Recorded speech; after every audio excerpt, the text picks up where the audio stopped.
안녕하십니까. 성서대학 코로나 시대의 영성 지키기 훈련 및 실습 마지막 강의에 오신 여러분들을 주님의 이름으로 환영합니다.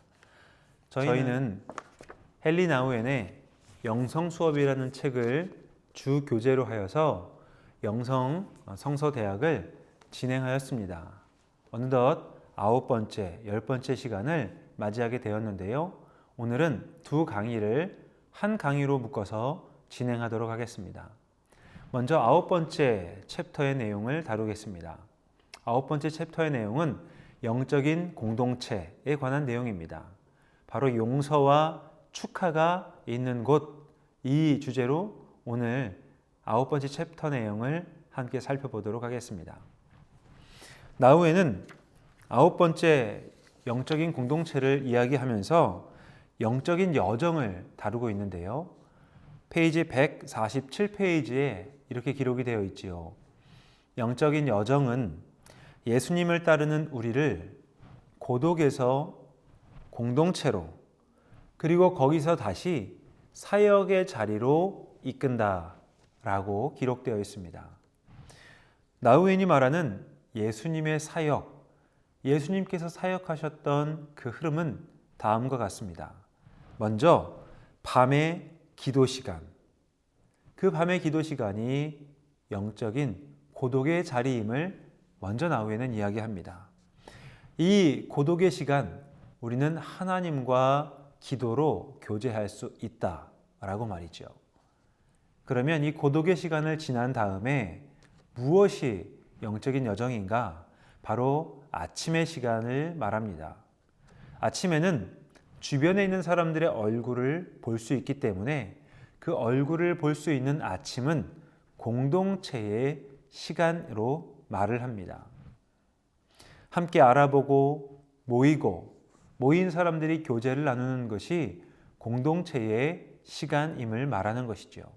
그리고 그 다음은 이 모인 공동체가 사역의 자리로 나가는 것, 그래서 구원받은 사람이 어떤 삶을 사는지 보여주는 것, 그것이 바로 사역의 시간, 오후의 사역이라고 나우엔이 언급하고 있습니다. 먼저 이 세 가지 가운데 고독을 살펴보도록 하겠습니다. 고독이라고 하는 것, 책에는 이렇게 기록이 되어 있지요. 하나님과의 친밀한 교제, 그 기초는 고독이다 라고 말입니다. 우리는 고독을 싫어합니다. 혼자 있는 것을 견디지 못할 때도 있습니다. 그런데요, 우리가 혼자 있는 그 고독의 시간이 하나님과 가장 친밀한 교제를 나눌 수 있는 시간이라고 저자는 말하고 있습니다.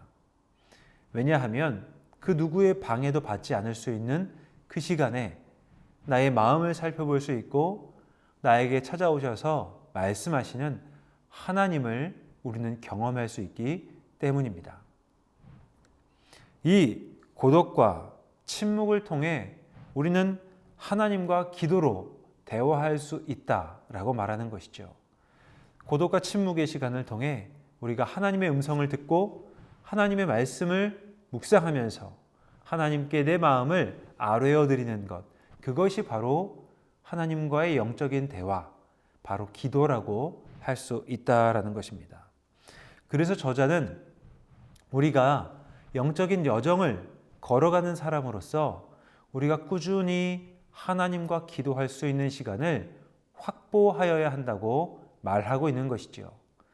스스로에게 자문해 보아야 합니다. 나는 매일 하나님과 함께 만나고 대화하는 시간을 확보하고 있는가?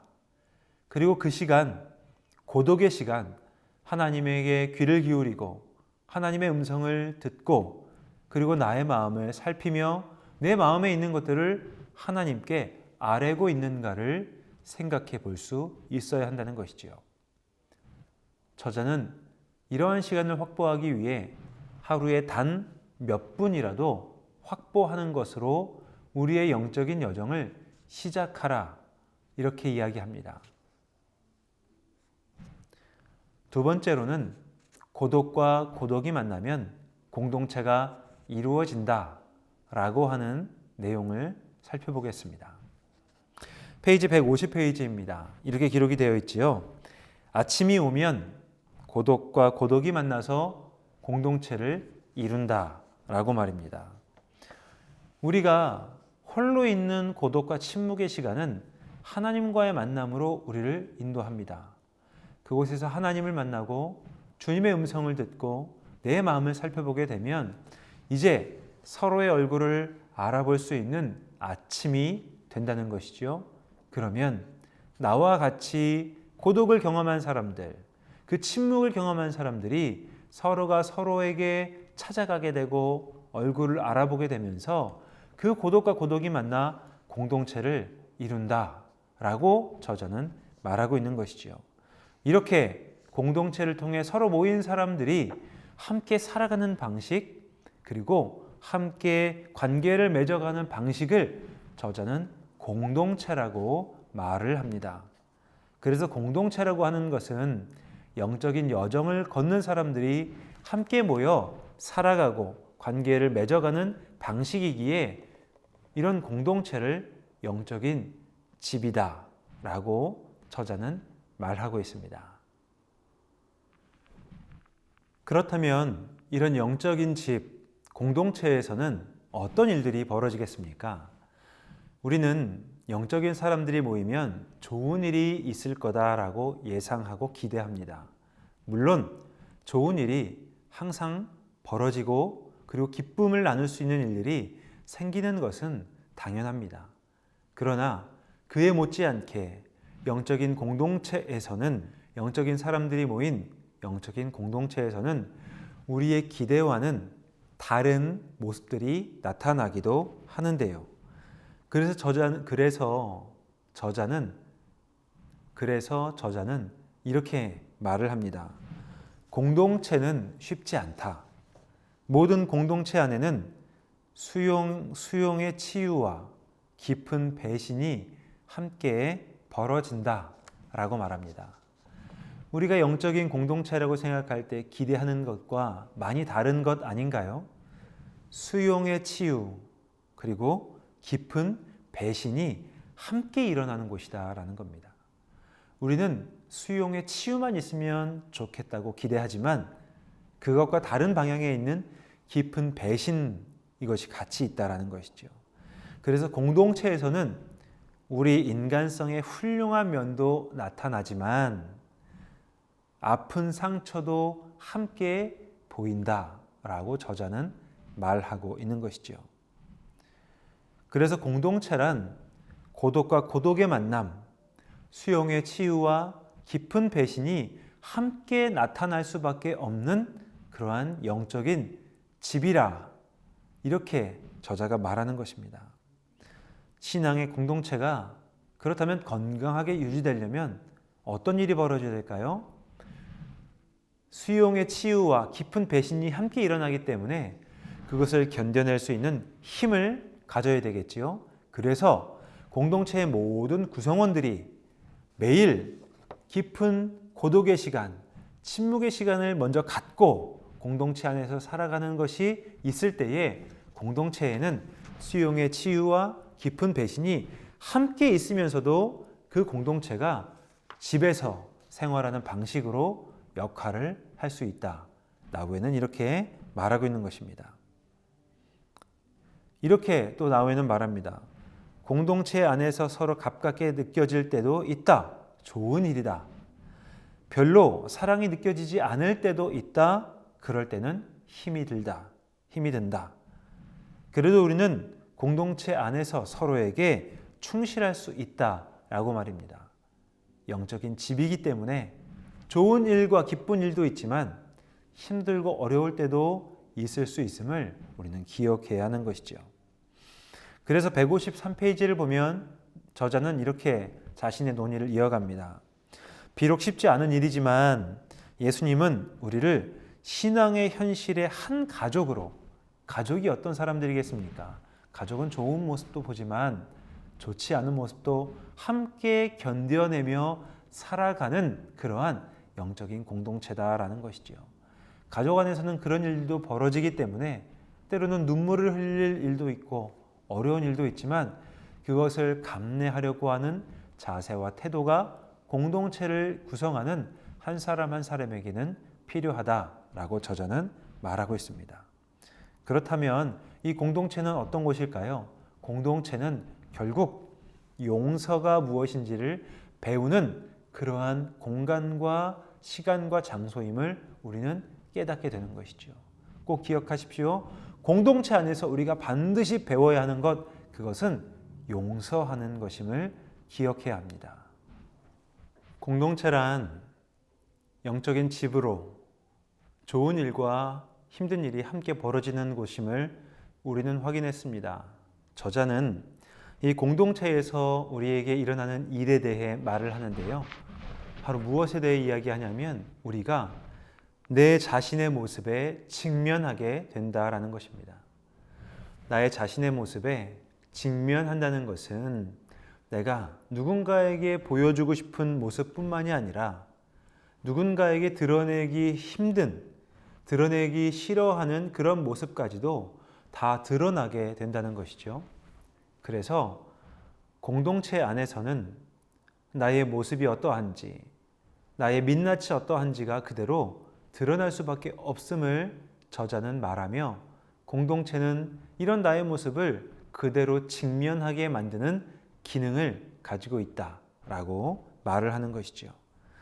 그래서 저자는 자신이 봉사하고 살아갔던 데이브레이크라는 그런 공동체에서 이렇게 고백을 합니다. 페이지 157페이지인데요. 데이브레이크에서 보낸 세월을 통해서 나는 공동체란 사랑과 지지가 가득한 곳이자 견디기 힘든 곳임을 배웠다라고 고백합니다. 사랑과 지지가 많은 곳, 그래서 힘과 응원을 받는 곳, 그것이 바로 공동체임을 이야기하며 저자는 그럼에도 불구하고 공동체가 힘든 곳이었다라고 말을 하는 것이지요. 그래서 저자는 공동체 안에 있으면 정말로 나라고 하는 자신을 알게 된다라고 고백을 하고 있습니다. 또한 용서와 축하, 이 두 가지가 공동체가 가지고 있는 그러한 큰 특징임을 이야기합니다. 저자는 공동체가 가지고 있는 특징에 대해 이야기하는데요. 그것은 바로 용서 그리고 축하, 이 두 가지를 말하고 있습니다. 157페이지 내용입니다. 공동체 생활을 통해서 나는 진정한 영적인 전투에 눈을 뜨게 되었다라고 말합니다. 그곳에서 사람들과 함께 살아가면서 좋은 모습과 나쁜 모습을 다 직면할 수밖에 없으면서 그곳이 진정한 영적인 전투가 일어나는 곳임을 저자는 말하고 있는 것이지요. 이곳에서 저자는 필요를 버리고 용서하다라고 말하며 158페이지에서 이렇게 언급하고 있습니다. 공동체 생활의 훈련 안에서 용서와 축하라는 쌍둥이 선물이 있는데 우리는 이것을 열어서 꾸준히 사용해야 된다라고 말입니다. 용서와 축하라고 하는 두 가지 선물이 공동체 안에서 우리가 누릴 수 있는, 맛볼 수 있는 내용인데 이것을 우리는 꾸준하게 두 가지를 다 사용해야 된다라고 저자는 말하고 있는 것이죠. 페이지 158페이지 내용입니다. 용서란 내 모든 필요와 욕구를 채워주지 않는 상대방, 나의 모든 필요와 욕구를 채워주지 않는 상대방을 지속적으로 용서하는 것이 바로 진정한 용서의 자세다라고 말하고 있습니다. 어떤 사람에 대해 이야기합니까? 나의 필요와 욕구를 채워주지 않는 상대에 대해서 한 번이 아니고 지속적으로 용서하려고 하는 자세가 진정한 용서다라고 말하는 것이죠. 성경에서 베드로가 제자들이 예수님께 물었습니다. 예수님, 주님, 몇 번까지 형제를 용서해야 됩니까? 예수님께서는 70번씩 7번이라도 얼마나 많은 시간들이겠습니까? 얼마나 많은 사건들을 용서해야 된다는 말입니까? 저자는 이것을 용서란 내 모든 필요와 욕구를 채워주지 않는 상대에게 지속적으로 용서를 베푸는 용서의 자세, 이렇게 이야기를 하는 것이죠. 우리가 공동체에서 살아가면서 무엇 때문에 힘들어합니까? 저자는 159페이지에서 이렇게 말을 합니다. 우리는 때로 사람들을 붙잡고 그들이 줄 수도 없는 애정과 인정과 사랑을 그들에게 기대한다라고 말합니다. 무엇이라 말한다고요? 우리는 때로 사람들을 붙잡고 우리 주변에 있는 사람들을 붙잡고 그들이 줄 수도 없는 애정과 인정과 사랑을 그들에게 기대한다라고 말합니다. 실제로 그렇지 않습니까? 인정받고 싶어 합니다. 사랑받고 싶어 합니다. 그리고 애정을 받고 싶어 하죠. 그런데 내가 그런 기대를 가지고 사람들과 함께 관계를 가져갈 때에, 사람들과 함께 가정에서 생활을 해나갈 때에 언제는 주지만 언제는 주지 않는 것 때문에 우리가 얼마나 힘들 때가 많이 있습니까? 그래서 저자는 이러한 것이 우리가 잘못 기대하는 것이다 라고 말하는 것이죠. 사람들은 우리가 필요로 하는 우리의 욕구, 우리의 기대를 채워줄 수 없다라고 말합니다. 제가 영성 수업이라고 하는 이 책을 읽어가면서 저의 마음 가장 깊은 곳에 새겨진 한 문장이 이제 이어서 나오는데요. 그 문장은 160페이지에 나와 있는 내용입니다. 이렇게 기록이 되어 있습니다. 용서해야 할 것은 무엇인가? 우리가 용서해야 할 것이 무엇인지 저자가 질문을 하고 답을 합니다. 우리는 서로가 하나님이 아닌 것을 용서해야 한다 라고 말입니다. 우리가 용서해야 할 것이 무엇인가? 우리는 서로가 하나님이 아닌 것을 용서해야 한다. 내가 애정을 기대하고 인정을 기대하고 그리고 나에게 필요한 것들을 기대하는 사람에게 그 사람이 하나님이 아닌 것을 용서하려고 하는 자세, 용서해야 한다라고 저자는 말하고 있는 것이죠. 우리는 타인이 줄 수 없는 것을 상대방에게 기대합니다. 그래서 내가 이 정도 수고했으면 알아줘야 되는 거 아니야? 내가 이 정도로 노력했으면 그거에 대해서 네가 인정해줘야 되는 거 아니야? 라고 기대하는데요. 상대방은 우리의 기대를 채워줄 수 없는 존재라는 겁니다. 우리가 그것을 기대함에도 불구하고 상대방은 그것을 줄 수 없다라고 나후에는 말하는 것이죠. 그래서 우리에게는 용서가 필요하다.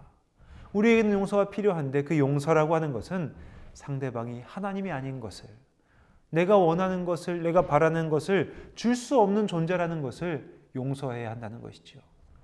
내가 상대방에게 사랑을 주고 애정을 베풀고 인정을 베풀음에도 불구하고 상대방은 내가 준 만큼 반응하지 않을 수 있다는 겁니다. 상대방은 내가 원하는 것을 줄 수 없다는 것입니다. 그래서 우리는 상대방이 하나님이 아닌 것을 인정해야 된다라고 나후에는 말하고 있습니다. 그렇다고 하면 이제 우리가 이런 용서 뒤에 남는 것이 무엇이겠습니까? 그것은 축하라고 하는 경축이 우리에게 남게 됩니다. 상대방이 줄 수 없는 것을 기대하지 아니하고 이제는 우리가 상대방이 하나님이 아닌 것을 용서하기 시작할 때에 상대방이 줄 수 없는 것을 기대하는 것이 아니라 이제는 상대방에게 있는 것을 발견하고 그것을 함께 경축할 수 있는, 축하할 수 있는 일이 우리 공동체에 남게 된다는 것이죠. 우리가 함께 남아있는 공동체에 줄 수 없는 것을 기대하는 마음을 버린다고 하면, 그것을 내려놓을 수 있다고 한다면 이제 우리에게 남는 것이 서로에게 경축할 수 있는, 서로에게 찬탄할 수 있는 일이 남을 수 있다라고 나후에는 말하는 것이지요. 164페이지에 나와 있는 내용입니다. 이제 당신은 그들이 하나님의 반사체이고 하나님의 무조건적인 큰 사랑의 반사체임을 축하할 수 있게 된다 라고 말하며, 이제 당신은 와, 아름답다 라고 말할 수 있다, 이렇게 저자는 우리에게 이야기합니다. 맞습니다. 우리가 상대가 줄 수 없는 것들을 기대하는 마음을 내려놓을 때에 이제는 상대방을 통하여서 누릴 수 있는 것들을 발견하게 된다는 것이죠. 와, 아름답다. 당신이 그렇게 말해줄 수 있다니? 당신이 그것을 이제는 이야기해 줄 수 있다니? 지금 나를 바라보는 눈빛이 그렇게 따뜻할 수 있다니? 라고 이야기하면서 우리가 서로에게 축하할 수 있는 공동체가 될 수 있다라고 나우에는 말을 하고 있습니다. 그래서 165페이지에 이렇게 말하죠. 내 공동체 안에서 우리는 용서를 많이 해야 한다. 바로 용서의 한복판에서 축하가 솟아난다 라고 저자는 말을 하고 있습니다. 우리가 용서하는 그곳에서 우리는 축하를 할 수 있다라고 말하면서 그렇게 축하할 수 있는 우리가 공동체로 살아갈 수 있다고 말하는 것이죠. 그래서 저자는 공동체 안에서 우리가 사랑할 수 있음을 이야기하면서 이 용서와 축하가 하나님 사람이 가질 수 있는 큰 유익이고 큰 특권임을 말하고 있습니다. 자신이 하나님께 사랑받는 자임을 고독 속에서 우리가 알게 되면 당신은 공동체 안에서 다른 사람을 또한 사랑하는 자로 보게 되고 그리하여 사역 속에서 그 아름다움을 불러낼 수 있다라고 말입니다. 사역의 자리가 힘에 겹지만 그 사역의 자리에서 우리가 원하는 것을 다른 사람이 채워줄 수 없지만 우리는 그 사역의 자리에서 기꺼이 축하할 수 있는, 다른 사람을 높여줄 수 있는, 다른 사람을 인정해줄 수 있는 힘을 얻게 된다라고 저자는 말하고 있습니다. 166페이지엔 이렇게 또 기록이 되어 있습니다. 다른 사람들을 조건 없이 사랑하면 사랑할수록 당신은 하나님이 당신이나 다른 사람들을 사랑하시듯이 나 자신을 더 잘 사랑할 수 있다라고 말입니다. 그리고 다른 사람들의 사랑을 더 받으면 받을수록 고독을 통해 나에게 부어주는 그 사랑을 더 많이 받으면 받을수록 당신이 얼마나 하나님께 사랑받는 자임을 우리는 확인할 수 있다라고 이야기합니다. 그래서 이 나우에는 공동체라고 하는 것이 어떤 곳인가? 바로 용서와 축하가 있는 곳이라고 말하며 우리가 고독의 자리로부터 하나님께 응원과 격려와 친밀한 교제를 나누고 공동체를 통해 용서와 축하를 할 수 있는 그런 공동체를 만들어 가라라고 이야기하죠. 고독과 공동체를 통해 이제는 사역의 자리에서 어떤 일이 있는지 10번째 챕터 시간에서 한번 살펴보도록 하겠습니다.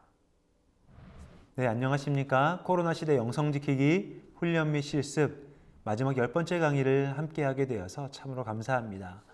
지난 9번째 강의에 이어서 이번 10번째 강의는 이제 공동체와 사역에 대해서 함께 나누게 될 것인데요. 지난 9번째 강의에서는 우리가 고독의 자리에서 하나님과 친밀한 교제를 나누고 공동체 안에서 용서와 축하를 하게 되면 이제 남아있는 그곳에서의 사람들과 함께 사역의 자리로 나아가게 됨을 예고하였습니다. 오늘 10번째 시간을 통해서는 이 사역에 대해서 이야기합니다. 나후에는 10번째 시간에 다루게 될 내용에 대해 세상을 품고 나가다, 각종 은사대로 섬기기라는 주제를 다루고 있습니다. 이런 말로 저자는 10번째 강의를 진행하는데요. 사역은 우리가 원망에서 감사로 옮겨갈 때 일어난다. 영적인 삶이란 감사의 삶이다 라고 이야기합니다. 저자가 무엇이라 이야기하냐면요. 사역이라고 하는 것은 그 공동체의 구성원들이 사역을 감당할 때 그 사역이라고 하는 것은 원망에서 감사로 옮겨갈 때 일어나는 것임을 이야기하면서 그리고 영적인 삶이라고 하는 건 결국 감사의 삶이다 라고 이야기를 하는 것이죠. 우리가 살아가는 현실 좋을 때도 있지만 대부분 힘들고 어렵다는 이야기를 하는 것입니다. 그 시간들을 통해서 우리가 하나님께 우리의 삶을 내어드리는 사역의 자리로 가면 이제 그곳에서는 원망밖에 남아있지 않던 것에서 감사가 샘솟아 나오게 되고 그리고 그 감사가 바로 영적인 삶이다라고 말하는 것이죠. 170페이지를 함께 보도록 하겠습니다. 거기에 저자는 이렇게 사역에 대해 이야기하는데요. 하나님의 사역자는 자신이 상처를 보살핌과 동시에 나 자신의 상처를 보살핌과 동시에 다른 사람들의 상처를 치유하려고 준비하는 상처 입은 치유자, 이미 상처를 입었던 그래서 그 상처가 다 고침을 받은 상처 입은 치유자임을 기억해야 한다고 말합니다. 왜냐하면 예수님의 사역, 예수님이 하셨던 그 사역의 아주 큰 분야가 바로 중요했던 사역이 고치시는 사역이었기 때문에 그 예수님을 바라보면서 예수님을 향해 나아가는 우리에게 중요한 사역이 내가 받은 상처를 치유함 받고 그 상처와 같은 아픔을 경험하는 사람들을 치유하는 상처 입은 치유자로서의 사역이다라고 말을 하는 것이지요. 그래서 171페이지를 보면 이 예수님께서 어떻게 사역하셨는지에 대해 이야기를 하거든요.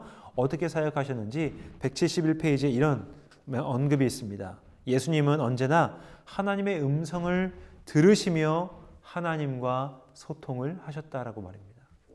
예수님께서 사역하실 때에 예수님은 하나님과 소통하시면서 친밀한 교제를 나누시며 하나님과 소통을 하셨다는 것이죠. 하나님과의 친밀한 교제에서 예수님의 사역이 뿜어져 나왔다라고 저자는 언급하고 있습니다. 그래서 우리는 하나님의 마음으로 긍휼을 마음에 품고 하나님이 만나게 하신 사람들과 대화하면서 하나님께서 이 사람을 고치실 것이다 라고 신뢰하면서 우리는 사역을 감당하는 오늘의 삶을 살아야 하는 것이지요. 그래서 이렇게 살아가는 삶에 대해 저자는 사역의 삶이라고 말하며 이것을 이렇게 표현합니다. 내가 지금 여기 있음은 내가 누구이며 하나님이 나에게 어떤 분이신지 그리고 다른 사람들 곁에 있어 주기 위함이다 라고 말입니다.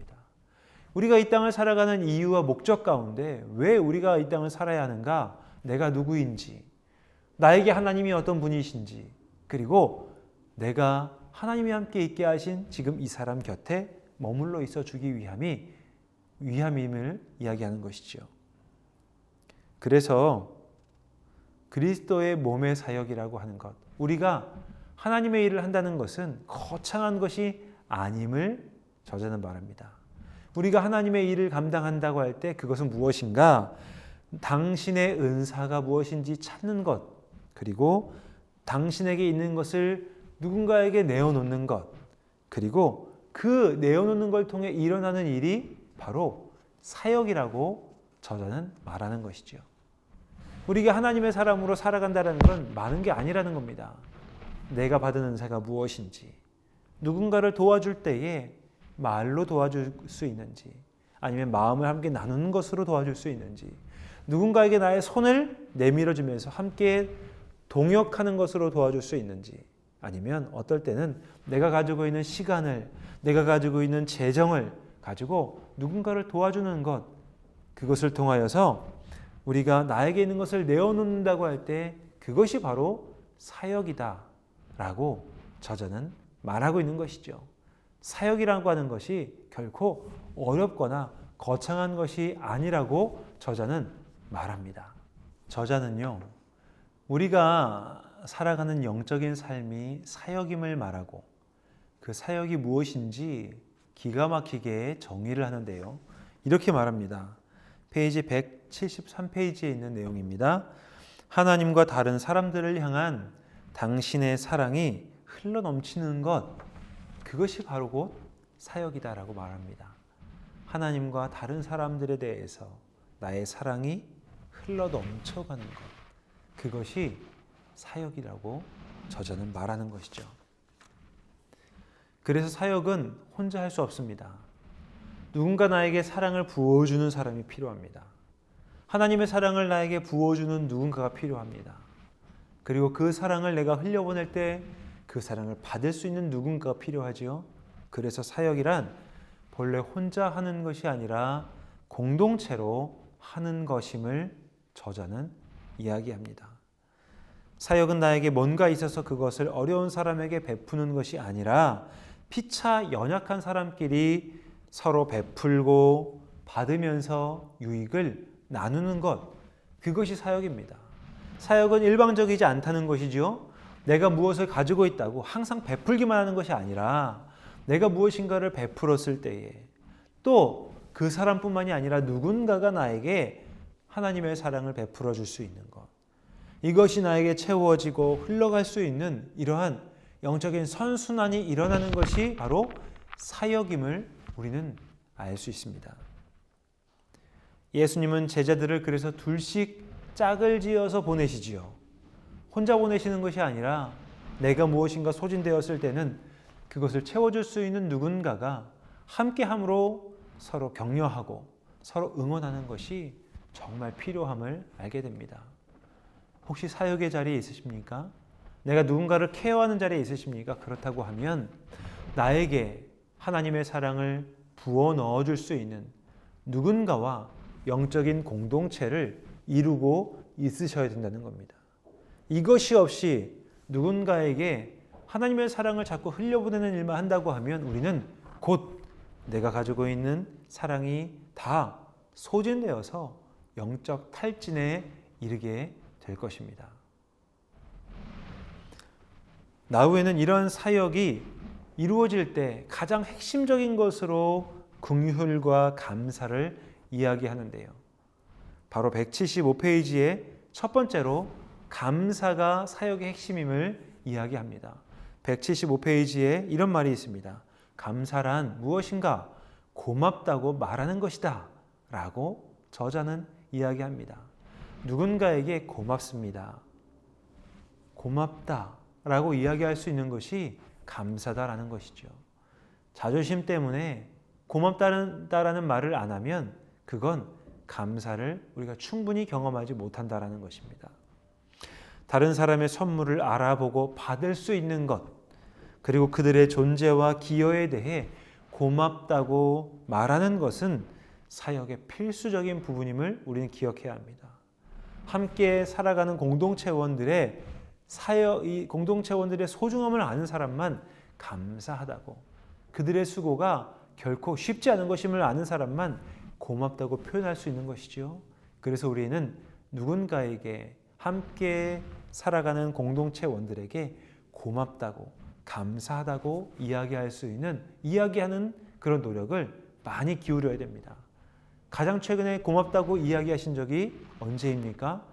가장 최근에 감사하다고 표현하신 사람이 누구입니까?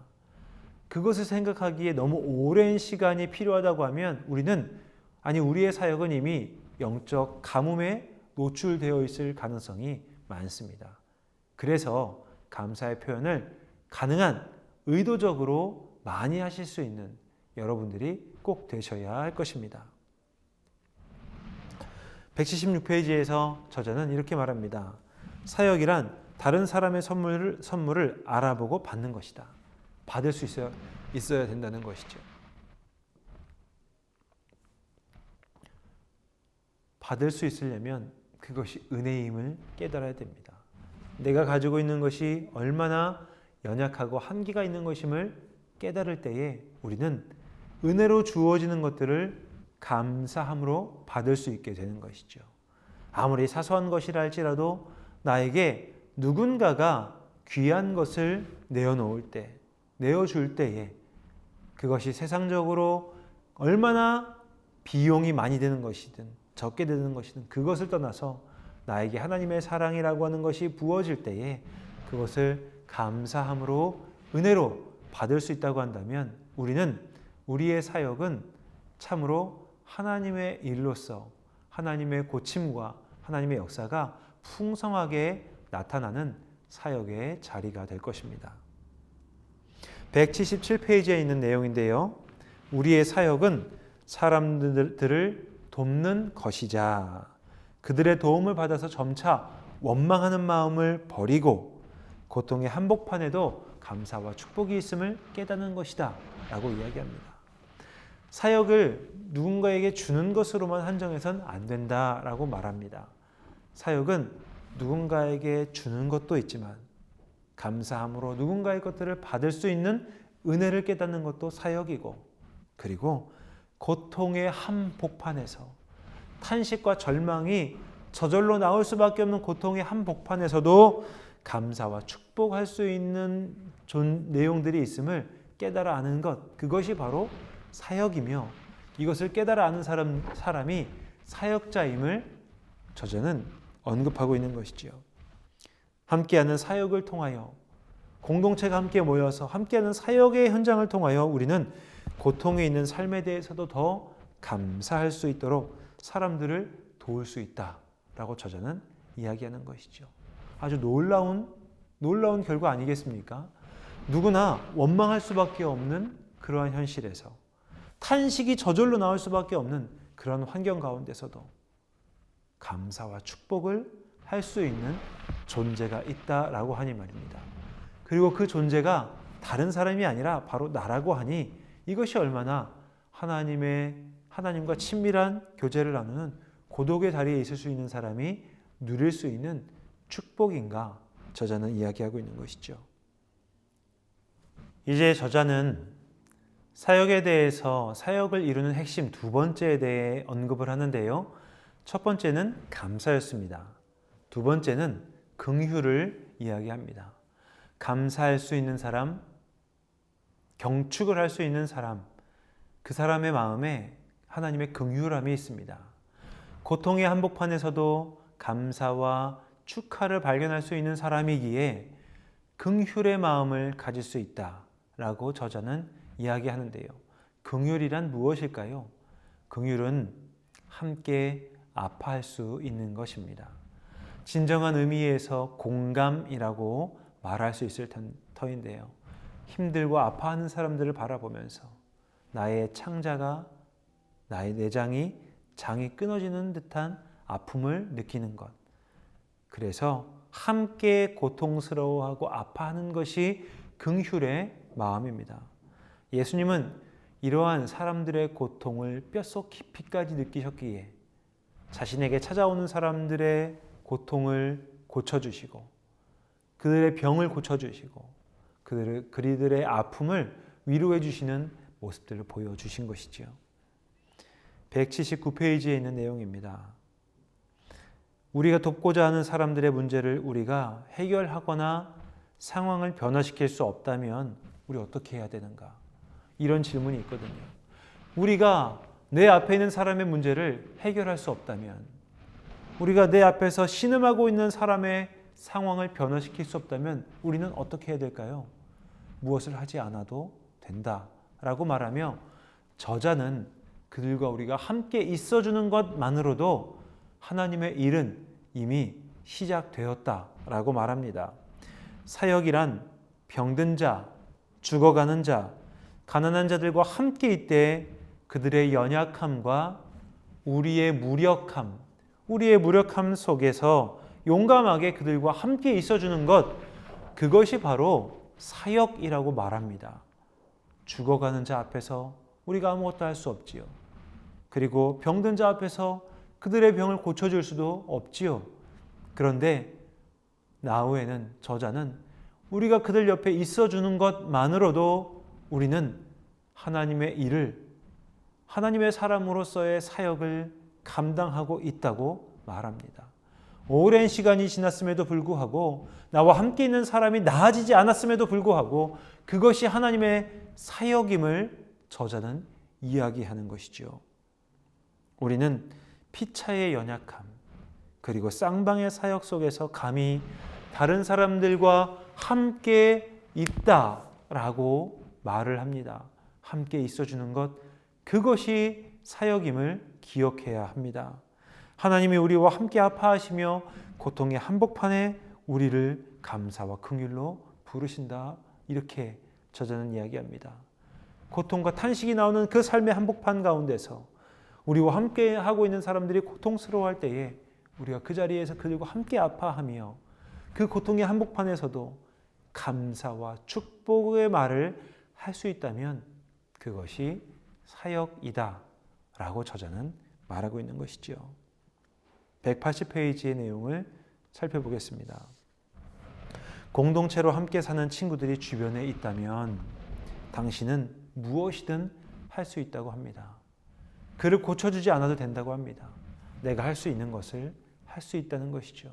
그에게 작은 무엇이라도 베풀어 줄 수 있다고 한다면 나의 시간과 나의 삶을 잠시 떼어놓아서 그에게 함께 머물러 줄 수 있다고 한다면, 그와 함께 있어 줄 수 있다고 한다면 그것이 하나님의 사람으로 할 수 있는 가장 최고의 사역이라고 나후에는 말하는 것이죠.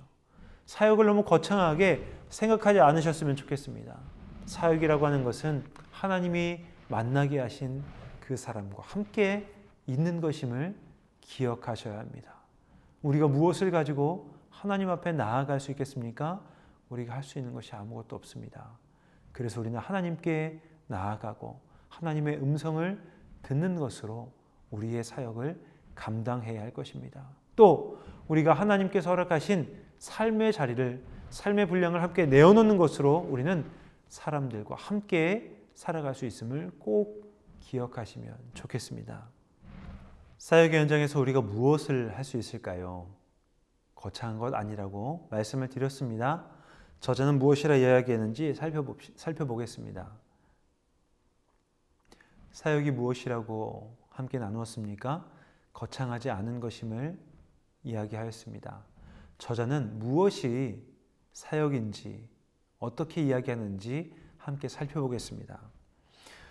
180페이지에 있는 내용입니다.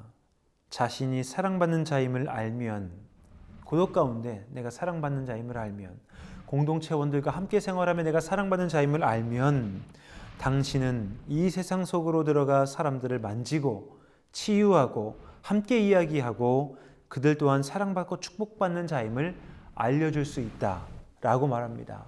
맞습니다. 사역이라고 하는 건 별다른 것이 아니라 우리가 사랑받는 자임을 먼저 알고 깨닫고 나와 함께 만나는 사람도 충분히 사랑받을 만한 존재임을, 그들도 역시 하나님이 지금도 사랑하고 있음을 알게 하는 것, 그것이 하나님의 사람이 감당할 수 있는 귀한 사역임을 기억해야 합니다.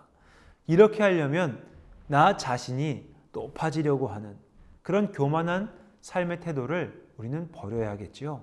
그래서 저자는 자발적인 순종적인 낮아짐과 그리고 자발적인 물러남을 이야기합니다. 순종적인 낮아짐과 자발적인 물러남, 이 두 가지를 말하는데요.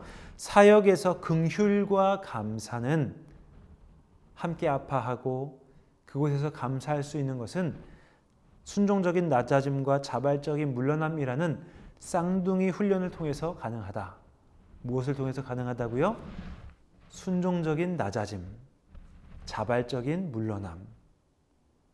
낮아지는 자리까지 순종하라고 하는 하나님의 음성에 순종할 때에, 또 내가 누릴 수 있는 것들을 자발적으로 물러날 때에 우리는 긍휼과 감사가 나타나는 사역을 할 수 있다라고 말하는 것이죠. 예수님의 길은 세상의 정신과 근본적으로 다르다라고 181페이지에서 저자는 말합니다. 그러면서 그것은 예수님이 걸어가신 길은 낮아짐의 길이라고 이야기를 합니다. 왜 예수님의 길을 택할 가치가 있을까요? 왜 우리가 낮아져야 됩니까?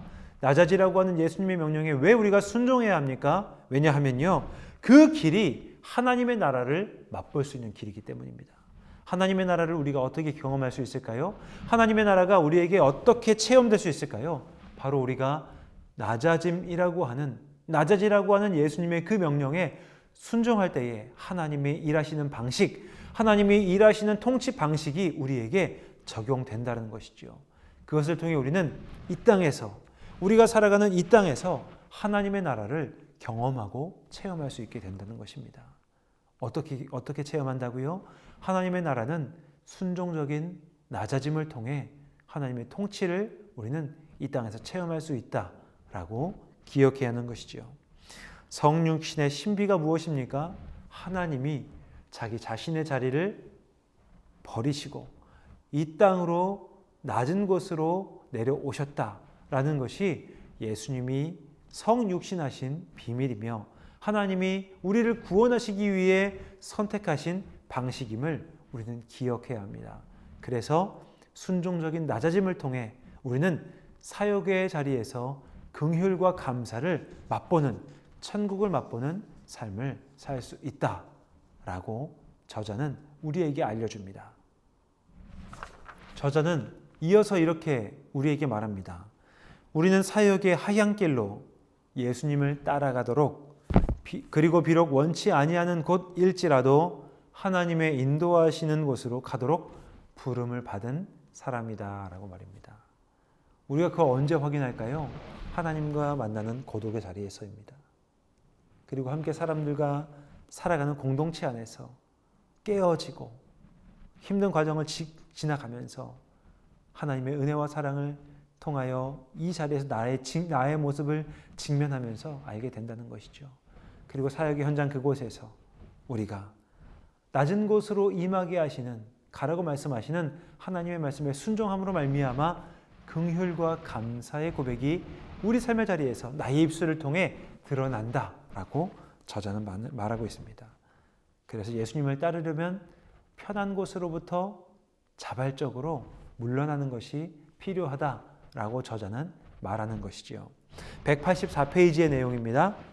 물러남의 훈련, 이것은 편한 곳 그리고 쉬운 오아시스를 떠나도록 우리를 부른다라고 하나님은 나후에는 이야기합니다. 부름을 받았다는 것은 그래서 늘 가는 중이고 늘 이동하는 중이고 늘 찾는 중이고 늘 바라는 중이며 늘 앞을 내다본다라는 뜻임을 기억하게 되는 것이죠. 바울은 빌립보서 말씀을 통해서 이렇게 표현합니다. 내가 아직 얻었다 함도 아니요 아직 도착하고 이루었다 함도 아니다라고 말입니다. 내가 내 앞에 있는 표대를 향하여 달려간다라고 이야기하는 바울의 고백이 바로 나후엔이 말하는 자발적인 물러남의 모습입니다. 내가 편하게 지낼 수 있는데, 내가 누릴 수 있는 것이 충분히 있는데 그곳에서 자발적으로 물러나게 될 때에 내가 누릴 수 있는 것들을 함께 긍휼의 대상에게 나눌 수 있는 선택이 일어나게 되겠지요. 그것을 통해 우리는 바로 긍휼과 감사라고 하는 하나님 나라에서 맛볼 수 있는 그런 하나님 나라의 통치를 경험하게 된다라고 하는 것입니다. 그래서 많은 사람들에게 물러남이란 대단할 것이 없는 자신의 일상생활 속에서 충실히 인내하는 것, 참아내는 것이라고 말합니다. 내가 물러나는 것 다른 게 아니라 내가 견딜 수 없는 자리에서 내가 감당해야 될 것들을 성실하게 감당하는 그 인내가 바로 무엇이냐면 하나님의 사역을 감당하는 그러한 자발적인 물러남이다라고 하는 것이죠. 내가 좀 더 편하게 할 수 있는 것을 간구하면서 내가 좀 더 편리하게 살아갈 수 있는 삶의 자리의 노력을 잠시 내려놓으면서 주변에 있는 사람들을 돌아보고 그 사람들에게 필요한 것들을 위해 내 것들을 내어놓는 낮아짐의 자리로 나아가는 것이 바로 긍휼과 감사라고 하는 사역을 훈련할 수 있는 쌍둥이 동생임을 기억해야 하는 것이지요. 우리가 구과와 십과를 통하여 무엇을 공부하였습니까? 우리는 영적인 순례의 길을 걸어가는 영성의 길을 걸어가는 사람들이다. 그것이 어떤 여정의 길을 걸어가는가? 바로 첫 번째는 고독의 자리, 침묵의 자리를 통해 하나님과 친밀한 교제를 나눈다. 그리고 아침이 되면 그런 고독과 고독이 있는 사람들이 만나서 공동체를 이루고 그 공동체 안에서 기쁨과 또한 서로 용납되는 치유의 사역이 일어남과 동시에 서로 깊은 배신이 함께 나타나는 공동체의 사역이 일어난다. 그럼에도 불구하고 그 안에서 기다림으로 인하여서 그 안에서 서로가 서로를 향한 용납함을 우리가 훈련함으로 말미암아 그곳에서 감사와 긍휼의 사역들이 일어나는 기초가 훈련됨을 확인하였습니다. 그리고 그런 공동체원들이 각자 삶의 자리에서 대단할 것 없는 인내함을 발휘함으로 인하여서 우리는 긍휼과 감사가 고백되어지는, 그래서 사람들이 그 안에서 함께 천국을 경험할 수 있는 사역의 자리를, 사역의 능력을 경험하게 된다라고 배웠습니다. 이것들이 우리의 삶에 적용되면 좋겠습니다. 우리의 가정에, 우리의 사역의 현장 가운데서 이런 긍휼과 감사가 고백되어질 수 있도록 우리가 낮아짐의 순종 그리고 자발적인 물러남을 매일매일 훈련함으로 인하여서 하나님과 친밀한 교제를 통해 받은 사랑이 우리 주변에 있는 사람들에게 흘러가는 그런 귀한 하나님의 사람으로 살아갈 때에 우리는 코로나 시대에 비록 어려운 상황에 놓여있다 할지라도 이 어려운 상황들을 넉넉히 이겨낼 수 있는 하나님의 사람으로 살아가게 될 것입니다. 아무쪼록 이 훈련의 자리에 참여한 모든 분들이 이런 하나님의 사랑을 받아서 주님과 동행하는 기쁨을 날마다 누리고 하나님께 받은 사랑과 기쁨을 우리 주변에 있는 이웃들에게, 가장 가까운 가족들로부터 우리가 만나는 모든 사람들에게 풍성하게 흘려보낼 수 있는 믿음의 사람으로 살아가시기를 성부, 성자, 성령의 이름으로 간절히 기원드립니다. 함께 기도하겠습니다. 사랑과 은혜가 많으신 하나님 아버지, 코로나 시대의 영성 지키기 훈련 및 실습이라는 제목으로 함께 성서대학을 진행하게 하시니 감사합니다. 지금까지 우리가 배운 것을 통해 마음의 훈련과 체계 훈련과 그리고 사역의 훈련을 통해, 공동체의 훈련을 통해 우리가 하나님의 사람으로 온전히 살아갈 수 있는 힘과 능력을 얻게 하여 주옵시고 하나님의 사랑을 우리 주변에 흘려보낼 수 있는 믿음의 길을 잘 걸어가도록 인도하여 주옵소서. 주님께서 함께 하심에 감사드립니다. 모든 분들에게 동일한 은혜 베풀어 주옵시고 날마다 주님과 동행하는 기쁨을 누릴 수 있도록 주님의 사역자로 함께 동행하여 주옵소서. 주님께 모든 시간을 함께 해 주심에 감사드리오며 예수님의 이름으로 축복하며 기도하옵나이다. 아멘.